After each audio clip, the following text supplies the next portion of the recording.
Welcome to Tales by the Fire. Tonight we gather round the flickering flames, the warmth of the fire casting shadows in every corner. The darkness outside presses close as the wind howls its mournful song. The kind of night when stories are best shared, stories that send a shiver down your spine and make you wonder what's lurking just beyond the reach of the firelight. This is the story of the Whistling Woods, a place where the trees seem to whisper secrets to those brave or foolish enough to wander too close. Among the most chilling rumors was about the Whistling Man. They said he had been a hunter, a man of the forest who disappeared years ago. Some say he was lost to the woods. Others claim he went mad, drawn into the depths of the forest by voices he alone could hear. There were whispers that, on quiet nights, you could hear it. The whistle, a low, eerie whistle carried on the wind, a tune no one could recognize, but one that felt all too familiar.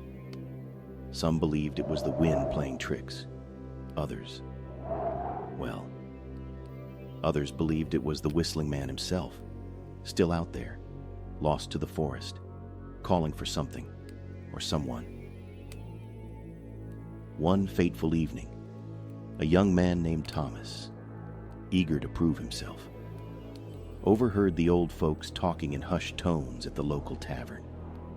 They spoke of the Whistling Man and dared not venture into the forest after sundown.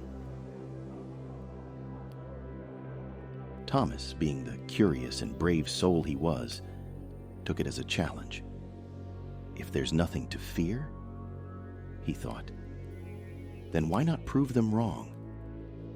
That night, he grabbed his lantern, packed some supplies, and set off toward the forest, determined to uncover the truth about these rumors. As he entered the woods, the first thing he noticed was how quiet it was. Unnaturally quiet. No chirping birds, no rustling leaves, just silence. Except for the whistle. At first, it was faint. A soft whistle on the wind, almost like a tune played from far away. But it was always there. A melody, winding its way through the trees. And then, suddenly, it stopped. Thomas froze, his heart racing. The silence was suffocating, the kind that makes you question whether you're truly alone. He looked around, his lantern casting long shadows that seemed to dance in the corner of his vision. Then, out of the silence came a voice, a low, raspy whisper just behind him. "Who's there?" Thomas spun around, but there was no one. The woods were empty, yet full of something. He took a step forward, and then another. The sound of his boots crunching on the dry leaves was the only thing he could hear, until the whistle again. This time it was closer, almost too close. Suddenly, Thomas felt a cold hand on his shoulder. He spun around, the lantern flickering in his hand. Nothing. No one was there. But the whistle continued, now louder, almost mocking him. That's when he saw it. Through the trees, just beyond the lantern's light, a figure moving. It was tall, unnaturally tall, with long, thin limbs and a twisted silhouette. Its face was obscured by a hood, but Thomas could make out the shape of something else. A long, crooked nose, and a smile that stretched far too wide. It took one step toward him, then another. The whistle grew louder, almost deafening. It wasn't a song anymore, but a command. A demand.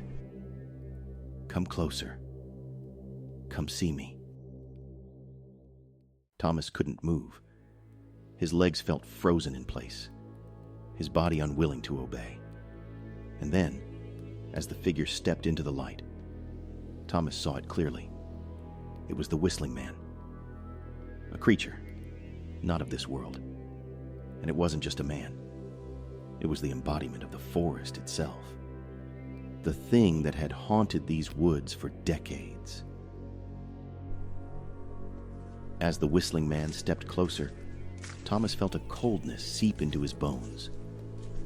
The trees creaked and groaned as if they were alive, watching him.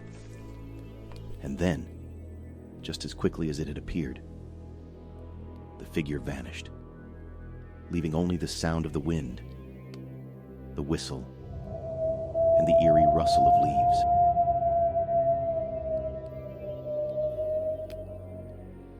The next morning, they found him, still standing, frozen in place, staring into the woods. His body was cold, his eyes wide, as if he had seen something too terrible to describe. And to this day, the whistle can still be heard in the woods, carried by the wind. They say it calls to those who wander too far, those who think they can outsmart the forest. But the forest is never fooled.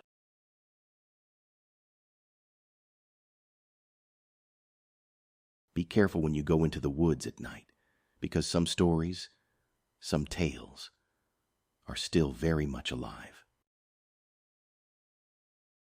Until next time, stay by the fire and listen closely.